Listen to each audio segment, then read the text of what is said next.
Many people will never have heard of Derry Township, Pennsylvania. Those that have might think of small-town America, or perhaps that most iconic of American companies, Hershey's Chocolate, whose first factory was built and remains in Derry, Pennsylvania. But every city has its mix of light and dark elements. In Derry Township, the dark doesn't get much darker than the unsolved brutal killing of 22-year-old Samantha Joann Lang on March 27, 2007. Samantha's life ended bitterly on the kitchen floor of her father's home, where she bled to death after an intruder slashed her throat. For nearly 14 years, Samantha's family has lived with the horror of what occurred that night and with the mystery of who stole her life. Welcome to Bitter Endings, a true crime podcast. I'm your host, J.R. Erickson. In Bitter Endings, I'll bring you stories of those taken too soon, the silent many who no longer have a voice through which to seek justice. Today's episode of the Bitter Endings podcast is sponsored by my latest fiction series. The Troubled Spirits series are paranormal murder mysteries that are all inspired by true crimes. You can find the first standalone novel in the series, Dark River Inn, on Amazon.com or at jrericksonauthor.com. A couple of quick things before I jump into today's episode. I noticed there were quite a few listeners who listened to the second half of the Robert Durst story, and that was the last episode that released. It was episode 20, and I had recorded it before I went to Florida, and I forgot to record at the beginning of the second episode that was the second part of a two-part episode. So if you listened to that episode and you were confused, since I was referring to the missing persons case of Kathy Durst, you'll want to check out episode 19. That's where I covered the first half of the Durst two-part episode. I also want to mention that for listeners who are interested in my fiction novels, I am doing a series of giveaways over the next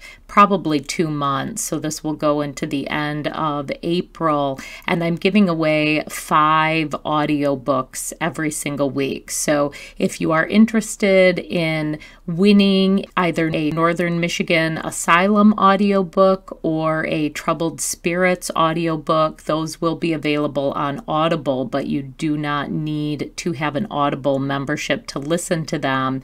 You can visit my website, jrericksonauthor.com/free audio. And I will be announcing those winners through my email newsletter and on social media every Sunday. Samantha Lang was born on January 17, 1985, to parents James and Carol. I didn't find a great deal about Samantha's younger years, though I read that her parents divorced in 1999, and I believe her mother got remarried because, as I was reading about Samantha's case, her mother's last name was now Polo instead of Lang. Samantha had 3 siblings, James III, which was her older brother, an older sister named Rachel. I'm not sure if James shared the same mother and father as Samantha, but I believe that Rachel did. Samantha also had a younger brother named Jacob, and this was a brother from her mother's subsequent marriage. His last name was also Polo. Although I did not find a lot about Samantha's younger years, I did come across her name in a newspaper article. It was a 1993 edition of the Latrobe Bulletin, and it was in the section titled Letters to Santa. And in this section, there was a published letter that had been written by Samantha in 1993, and I wanted to share it just so that we can get a sense of this young woman whose life was stolen so early. The letter says, quote, "Dear Santa, my name is Samantha Lang. How are you? I am good. I am 8 years old. I want a Toby Terrier puppy, and I want a crimp and curl pony, and some clothes and some other toys. I will leave you a glass of milk and some cookies and some carrots for your reindeer. Love, Samantha Lang, Derry, PA." An 8-year-old Samantha had written a letter to Santa Claus, and I really felt that it was important to include this, partially because I had such little background on Samantha during her childhood, but also as a reminder that this person we're talking about was once a little girl. She was just emerging as a young woman at the time of her death. She was a person who had a life, who had dreams, and who died in terror at just 22 years old. It's almost unfathomable to imagine what the final hours of Samantha's life were like. And I think it's really easy to feel detached from the people that we hear about in true crime stories. But the reality is that they're genuinely no different from you and I. The only difference is that something occurred, some assembly of circumstances or coincidences or whatever that put them in the pathway of a killer. Samantha Lang was described as beautiful, with a bright smile. She had brown hair and brown eyes. She was kind, funny, and outgoing. She visited her mother, Carol, when Carol was working the overnight shift at Walmart. Samantha loved her little brother and her niece, and she even joined her mother for Latrobe's elementary school parent-teacher organizations. Samantha's mom said her daughter's favorite time of year was Easter. Samantha would start buying toys and candy for Easter egg hunts months in advance. She'd hide the eggs for her nieces and nephews and for her little brother Jacob to find. She delighted in their excitement and joy. And unfortunately, Samantha was murdered just weeks shy of Easter in 2007. Samantha graduated from Greater Latrobe High School in 2004. She worked for a period of time in the lawn and garden department at Walmart in Unity.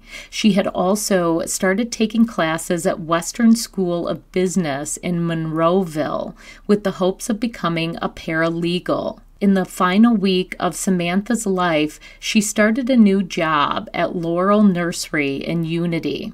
Samantha didn't live the perfect life. At the time of her death, both her father, James Lang, and her older brother, James Lang Jr. III, were both incarcerated, and I believe these were drug convictions. I'm also unclear about whether Samantha lived with her mother or in her father's home at the time of her murder. One article stated that when Samantha died, she was living with her mother, Carol, but she would visit her father's home, which was located on Route 982, every other day. And she would do this again to check on the house because her father was in jail. Another article stated that Samantha lived with her father and brother at the home on Route 982. State police would later call this house a known hub of drug activity. And again, at the time of Samantha's murder, James C. Lang, her father, and her brother James Lang III were both incarcerated at Westmoreland County Prison. Whether or not Samantha had any connections to the drug happenings at the house, I really don't know. I did come across an article that mentioned a possible drug link with Samantha, but the vast majority of what I read did not state that, so I preferred not to include it here. Samantha did have a single criminal record for drunk driving and driving on a suspended license that had happened the previous December before her death, so that would have been in 2006. Samantha was last seen alive on Monday, March 26, 2007, around 10 p.m.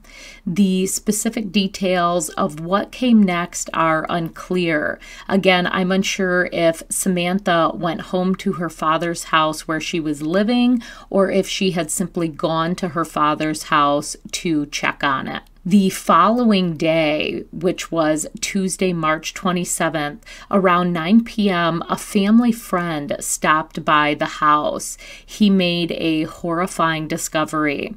Samantha Lang lay dead in a pool of blood on her father's kitchen floor. Samantha was not simply murdered, she was brutally murdered. Her throat had been slashed from ear to ear, and she was left to bleed to death. Her father's house was ransacked. When police arrived, they noted a strong smell of marijuana in the house. There was no weapon found at the scene, but they did discover that a rear door had been forced open. A gray metal safe sat on one of the beds, and a metal lockbox was found on the back porch. Samantha's cell phone lay near her body. The murder occurred sometime between 10 p.m. on Monday night and 9 p.m. on Tuesday when her body was found. I didn't find a more specific timeline regarding this. I would imagine the coroner was able to more accurately determine time of death, but again, I didn't find it printed anywhere. Samantha Joann Lang was laid to rest in St. Joseph's Cemetery. A heart-shaped tombstone that depicted an image of the smiling 22-year-old marked her gravesite. Samantha's family, in particular her mother Carol, her sister Rachel, and her brother Jacob, were devastated by Samantha's murder. In April, just weeks after her death, Samantha had been scheduled to be the maid of honor in her sister Rachel's wedding. After Samantha died, Rachel said she would not replace Samantha in her wedding. She said, quote, "There's nobody I'd rather have standing there." And she will be. We're getting her favorite flowers, Gerber daisies.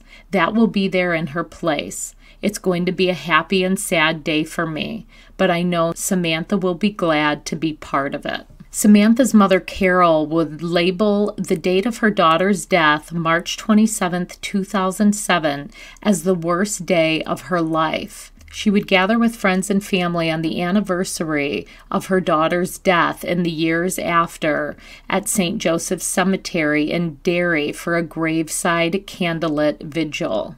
Although Derry police stated relatively early on that they believed the case was solvable, it appears that there never seemed to be any clear suspects that were spoken about in the press.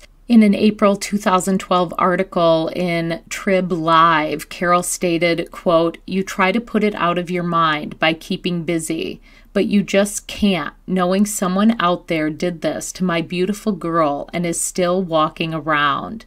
I wouldn't wish this on anyone." Although police did not release names for any suspects, they did seem to have a theory that Samantha's murder was likely linked to the drug activity that had previously gone on in the house. And it seems that Samantha's family, including her mother Carol and her sister Rachel, believed this as well. In fact, they seemed to have specific people in mind, though again, there were no names of persons of interest or suspects released in the paper. Like the mothers of so many murder victims, Sam's mother, Carol, was constantly receiving tips about what happened to her daughter. Acquaintances from Derry and complete strangers reached out to reveal to her what they believed happened to Samantha.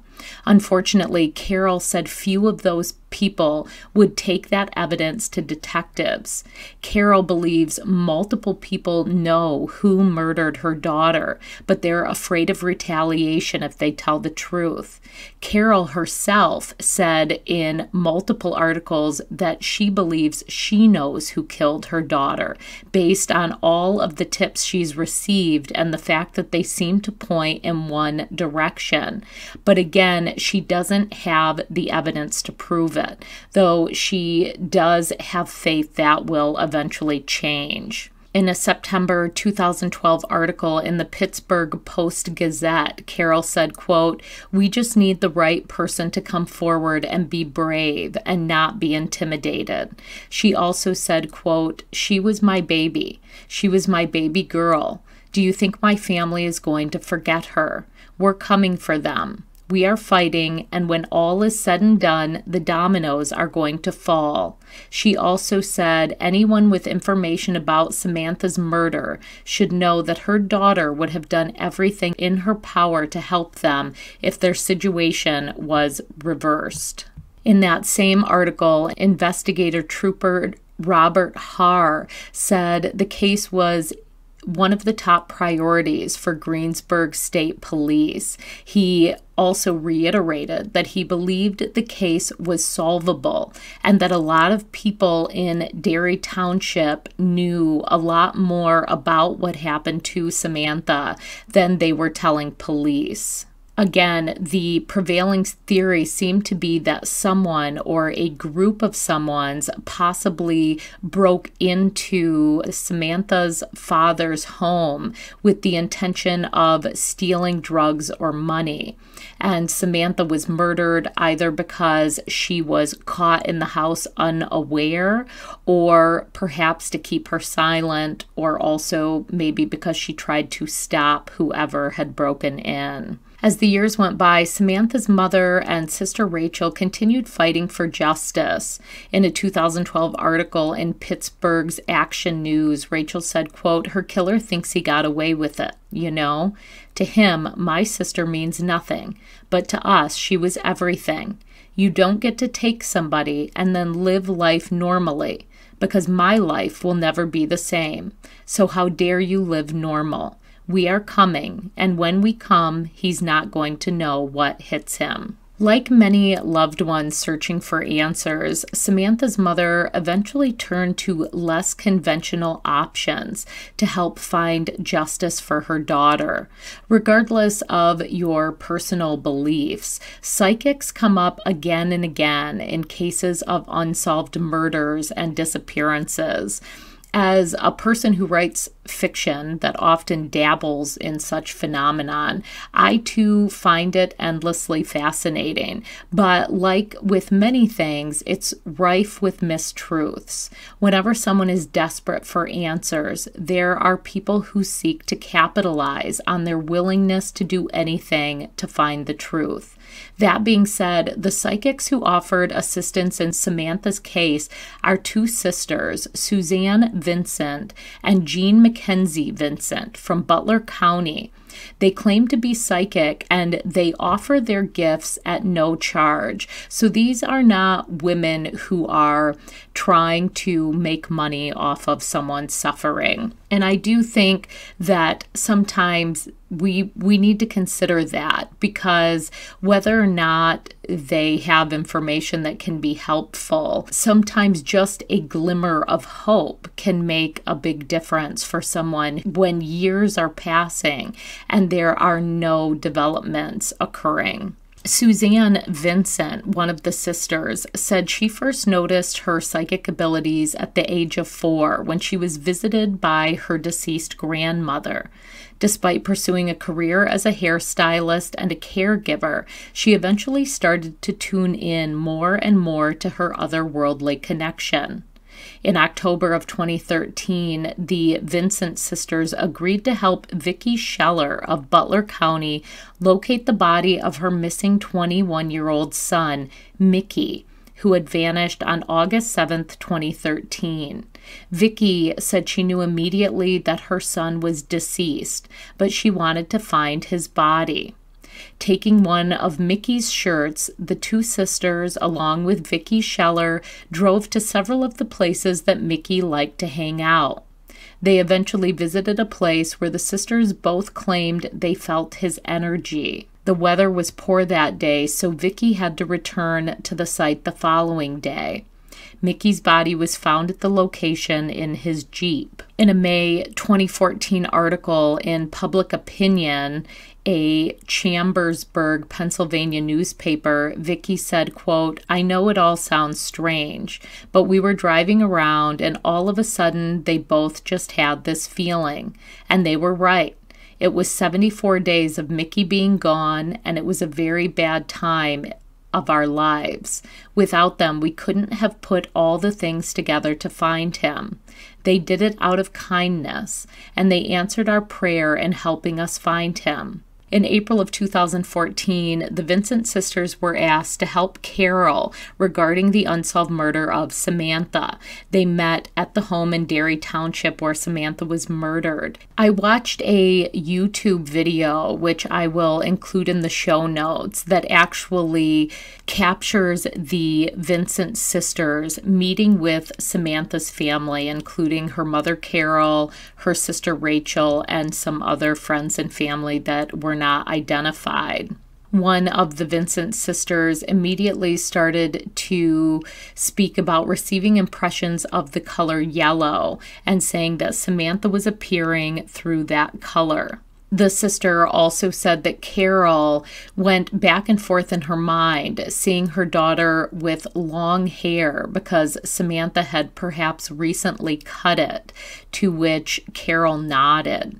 She also stated that Samantha was communicating that the killings were no fault of her own. She also said that she was picking up Samantha's energy from the house and that Samantha had been really happy about something in the days before her death. The sister went on to say that she sensed that someone had come through the back door, and at this point, the sisters, along with Samantha's family, moved around the house to the back door. One of the Vincent sisters said, quote, "Mom, you know the people." And essentially she was saying that Samantha was communicating to her, "Mom, you know the people," as in Carol knows the people who killed her. Samantha was also, according to the sisters, communicating that someone was giving her a bunch of shit, and that there were 2 females and a male that were giving her a bunch of shit, maybe in the preceding week or days. And Carol, Samantha's mother, did confirm this. The sisters said not only did Carol know who was involved, but that they also had the sense of a male family member knowing who the killer was as well. They then went on to speak about a man who had a special knife, maybe a switchblade or a hunting knife. It was thick and long. They said he still had the knife. It had a nice handle. Maybe there was some kind of color on the handle. And they thought that he was in his early 30s, had brown hair. He liked to wear white t-shirts and a flannel shirt, that he maybe was involved in construction work, such as carpentry or day labor, and that he also wore heavy work boots. Both of the sisters mentioned that they were getting a vision of a hunting blade. One of the sisters said she had the sense that the person involved liked to ride motorcycles, and that there was a female connection and someone had a tattoo on their arm, maybe an armed forces tattoo on the lower part of their arm. And this bit of information didn't seem to resonate with Carol, Samantha's mother, but it did mean something to Rachel. And Rachel at one point in this video said to her mother Carol, quote, "It's exactly who you think it is." One of the Vincent sisters said they had a flash of people ransacking the house looking for something, that Samantha knew who these people were.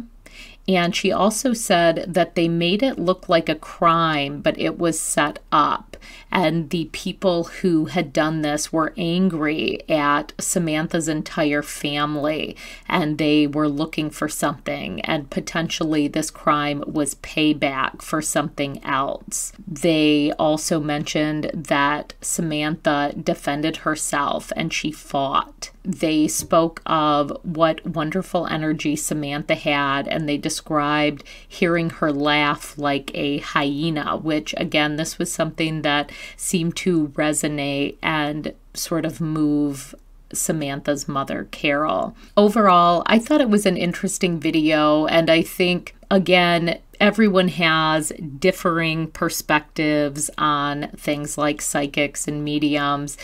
My final thoughts on this are really that the world is much more mysterious than we are aware of. And we do desperately want to believe that everything is cut and dry and black and white, but it's not. And I don't think that it hurts to keep an open mind when you have someone saying, I'm getting a sense, or I'm getting a vision, or whatever.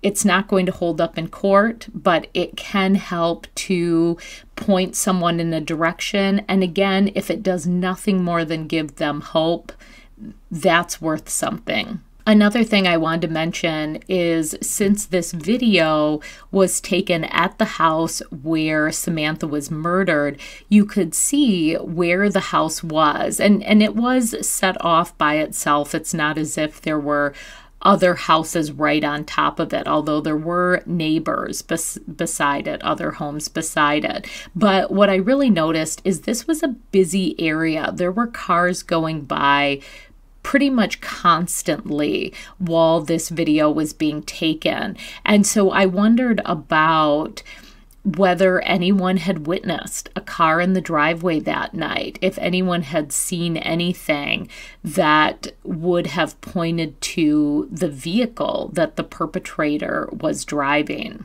And if there were no sightings of that, is it possible that whoever did this was on foot or came from a house nearby? Carol later described the experience with the two sisters as, quote, amazing. She said the sisters could hear her laugh. She had such a distinctive laugh, and they described it, and they gave us the initials of the killer. Carol said after the experience, quote, she is a believer.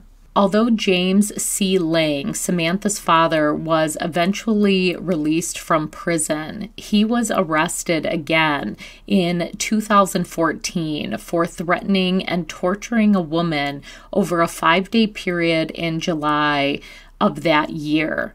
He was accused of holding a knife to the woman's throat, punching and slapping her, and even threatening to slit her throat, which I found especially disturbing, given the way his own daughter had been murdered in that very home that they were in. Samantha's sister, Rachel, in a KDKA2 CBS Pittsburgh article, vented her frustration at the incident, saying, quote, "It's annoying. It's aggravating. My sister's killer is still out there, probably sitting out there still laughing, because the attention is off him yet again, and the Lang name is yet again in the paper for all the wrong reasons." And just a reminder, if you're thinking James Lang, Samantha's father, might have been involved in Samantha's death based on the things he did prior to this arrest, he was in prison at the time of her murder, so he definitely was not involved. He was also allegedly going through heroin withdrawals in the house when the attack and torture on the woman occurred in 2014. And though it didn't state so in the article, I was under the impression that the woman he did this to was a girlfriend or someone who was occupying the house with him, and essentially stated that heroin withdrawals were why he was behaving so violently. Sadly, the tragedy surrounding Samantha Lang did not end with her. In many ways, life has not been kind to Carol Polo, Samantha's mother. In addition to losing Samantha in 2007, her other daughter, Rachel, died in 2016 at the age of 37. In her obituary, Rachel Miller was described as a loving daughter, mother, and sister who advocated for justice for Samantha.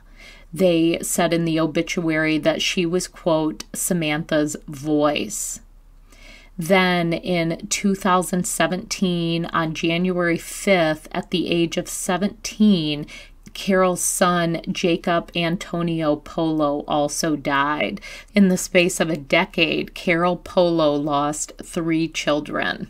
It was pretty heartbreaking reading about the amount of loss that Carol has experienced, and I genuinely hope that she can at least someday have peace regarding Samantha's murder by knowing that her killer was brought to justice. Samantha's father, James Lang, also passed away in 2020 at the age of 62. So before we wrap up the case of Samantha Lang, I really wish there was more information and more leads. It kind of seems like even though the police had high hopes that it was solvable in 2007, here we are almost 14 years later this month, and no one has been named, arrested, or convicted of this crime. And primary theory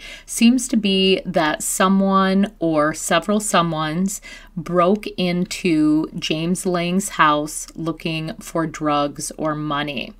One thing that struck me as strange was if Samantha was not living at the house at the time and she was merely checking on the house periodically, why would someone choose that night when she was there to break in? And I'm assuming it would be obvious that she was there because her vehicle would be in the driveway, there would be lights on. If the dad and brother were in prison and Samantha didn't live there, the house was likely empty a lot. So why would the killer go in knowing Samantha was there? Did they know she was there? Did they intend to kill her? Was she a target? There was a safe on the bed. Did the killer think they needed Samantha to verify the location of the safe or verify the code for the safe, or perhaps the hiding place of something else, such as drugs or money? I also wondered if it was possible that Samantha was the target and someone went in intending to murder her and they ransacked the house as a cover.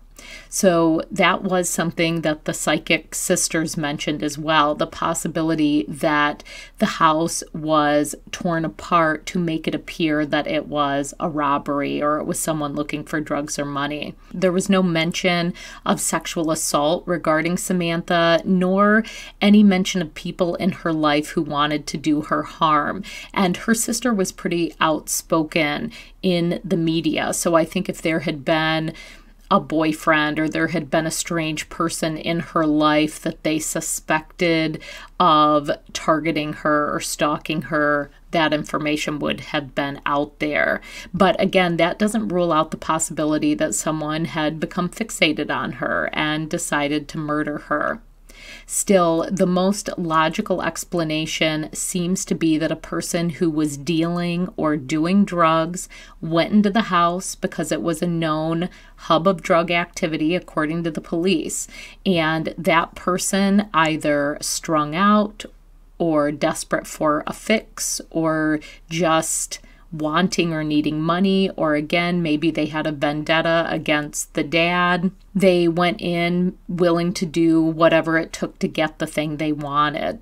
I think one of the challenges that I have with the idea of someone who was strung out or desperate for drugs is that slitting someone's throat isn't really a frenzied type of killing. Samantha wasn't stabbed or beaten. The slit throat almost seems more organized than I imagine someone who was annihilated on drugs or desperate for a fix would be. And again, those are just my thoughts and opinions. Cutting someone's throat seems like such a horrifying and, for lack of a better word, intimate way to murder someone. This is how O.J. Simpson murdered Nicole Smith. And yes, he was acquitted of the crime, but the DNA evidence makes it pretty clear that he did it. Not to mention he essentially admitted to it in his supposedly fiction book, I Did It, or whatever it was called. And it's not all that often, I feel like, that we come across a case where someone's throat is slit. One thing that immediately comes to mind for me is a hunter who might slit the throat of an animal that they've killed to bleed it. And I apologize for how gruesome this sounds, and I'm not trying to make a comparison between slitting the throat of an animal and a person. I'm simply mentioning it because this would potentially offer an explanation as to why someone might choose this as a way to kill another person, because it is slightly familiar to them. It's something they've done before, and although it's horrific, something that they know is an effective way to kill a living being. I think it's also important to consider the hunting aspect because that's a potential starting point when considering suspects. Were there any people in the suspect pool who also hunted? The more details in a case, the more we can potentially glean about the killer's habits. But in the case of Samantha Lang, there's not a lot of information out there that reveals who likely killed her. Police have stated they believe the case is solvable, and perhaps they even have DNA. But if they do, that information hasn't been released to the media. So another thing in considering who did this is whoever murdered Samantha Lang had to have left that scene with blood on their clothes. I don't think you can slit someone's throat and walk away clean. That blood likely ended up on their clothing, their shoes, and in their vehicle. And there may have been more than one perpetrator that night. They may have acted unusually in the days following the murder. They may have suddenly had a windfall of money, or they had drugs they hadn't had previously. So these are things to consider if you're close to the case and potentially know someone who exhibited strange behavior or had additional resources and things they didn't have before Samantha was murdered. Ultimately, I think the thing to remember is this was a 22-year-old woman who was just starting her life. And regardless of what her father had done or her brother had done or any other circumstances, to so brutally steal someone else's life it's horrific, and in a way it's unforgivable. And Carol Polo deserves justice in the death of her daughter Samantha, and clearly she has suffered enough. Anyone with information regarding the unsolved murder of Samantha Lang can contact state police at 724-832-3288 or by calling Pennsylvania Crime Stoppers at 1-800-4PA-TIPS. That is TIPS. And Crime Stoppers does have a $5,000 reward available for any information that leads to the prosecution of Samantha Lang's murderer. Thank you so much for listening to today's episode. Again, if you are interested in the fiction novels that I write, which include the Northern Michigan Asylum series and the Troubled Spirits series, and you are interested specifically in the audiobooks, you can visit jrericksonauthor.com/free audio. And that link will also be available in the show notes. If you enjoyed today's episode, please consider leaving a review for the Bitter Endings podcast. Oddly, I had someone reach out and say they tried to review on Apple, and for some reason the platform wasn't allowing them to do that. But I would so love and appreciate your review if you're up for it. And if you would like to reach out to me, you can find me online. I have a Facebook page called Bitter Endings Podcast. You can also visit the Bitter Endings Podcast website at bitterendingspod.com or send me an email at bitterendingspodcast@gmail.com. Thank you again. The Bitter Endings Podcast is sponsored by My Fiction Novels. The Northern Michigan Asylum series are novels that braid elements of haunting and murder mystery, and they're all inspired by a real former asylum here in Traverse City, Michigan, which is where I live.